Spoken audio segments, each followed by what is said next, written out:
Hey, beautiful people. How you guys doing? Welcome back to day 8 of the Reverse Type 2 Diabetes Challenge. I'm glad that you are still here. Okay, so yesterday we talked about drinking water, right? We talked about getting all the water in your system, drinking at least half your body weight in ounces in water so that you can help all that waste and toxin move through. So today we're going to take this step further. I got a fly in my house. Today we're going to talk about movement, okay?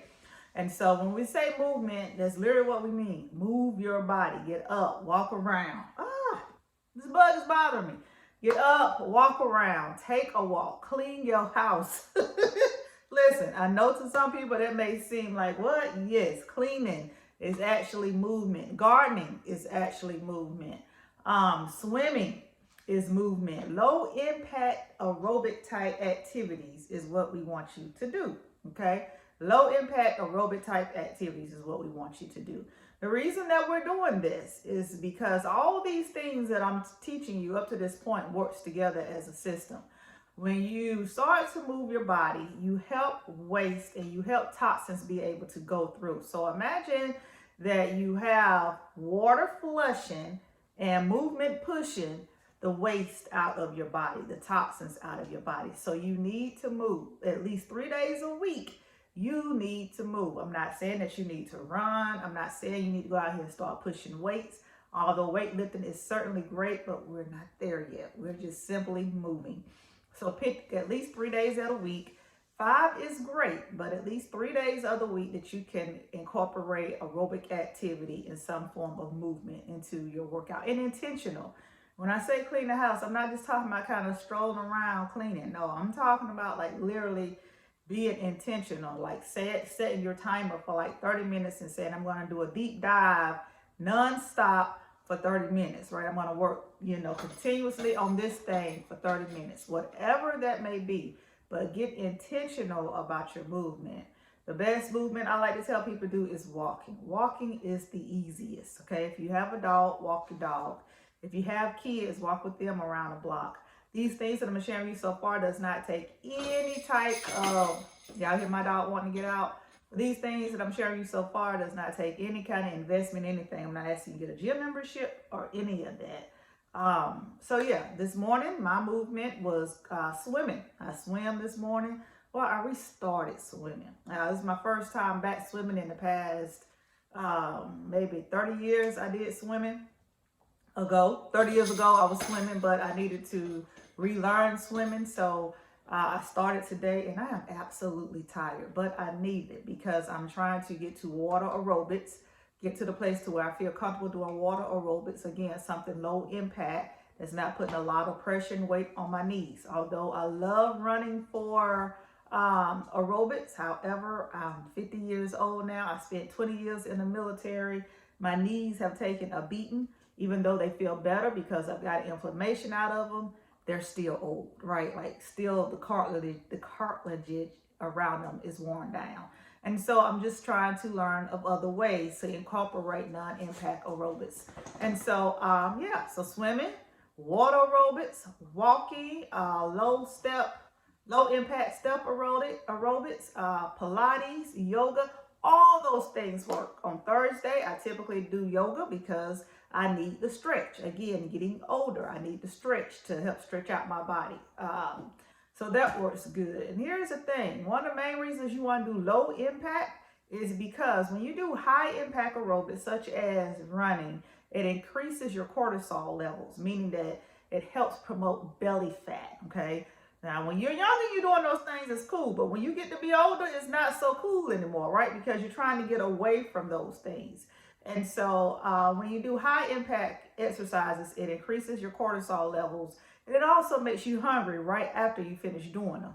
Therefore, you want to eat, right? Well, if you're fasting, then we don't want to eat all the time. We want to eat in an 8-hour window. So if we're doing low impact cardio type activity, then we're not eating all the time. And we're able to control our, our cortisol level because we're not getting our heart rate extremely high up, right? Up extremely high. So anyway, work on that. Figure that out. Write it down in your journal and be committed to it. I keep my fitness schedule on my calendar. I say, okay, this day I'm going to do this, and this. Thursdays are my longest fitness days because I'm literally doing the sauna. I'm literally doing walking, and I'm also doing stretching. But it's all for the betterment of helping my body be in its best shape so that I can keep these autoimmune diseases down, keep high blood pressure down, keep diabetes down. And so as you get older, it really does become a matter of self-care. I know we probably hear that term a lot, but as you get older, the ailments that you have in your body all comes back to how you love and care for your body. That's basically what it is. So when you find time to spend more time in yourself, to become patient with yourself, to do the things that you need, well then yes, your health is going to improve. But as long as we're rushing through life, constantly going and not cutting out time for us, then yeah, your health is going to decline. It's going to continue to decline if you haven't. For me, like I said, been in the military for 20 years, I've always done fitness, like from day one, right? But when I had children, I put all my time and effort into my kids, and I slowed down.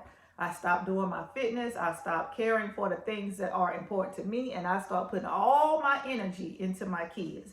There were times when I tried to take my kids with me to work out, but when that became a challenge, I just stopped there too. So I had set in my mind that I'm going to care for my kids in this season of my life, which I did and still do.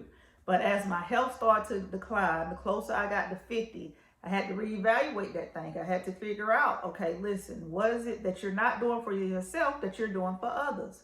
And now my mindset is, before I take care of my kids, let me say that again.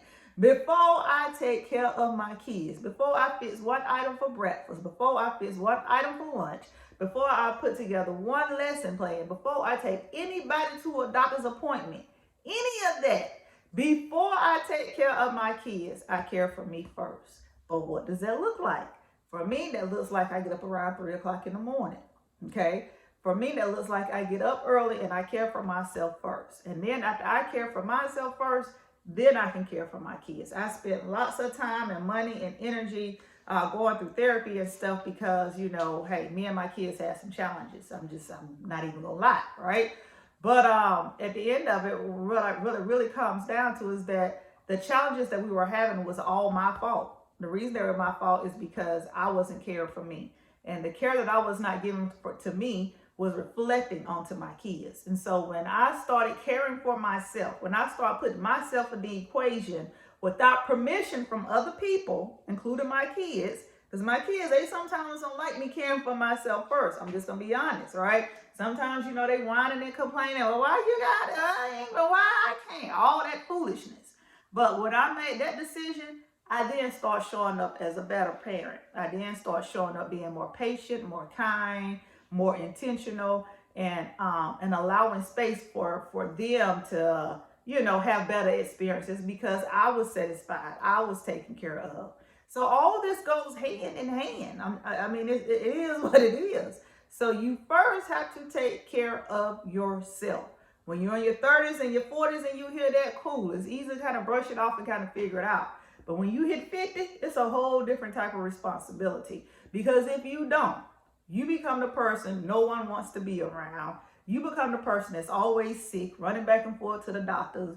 You become the person that's irritable, that's aggravated, can't nobody say nothing to you. You snapping on everybody.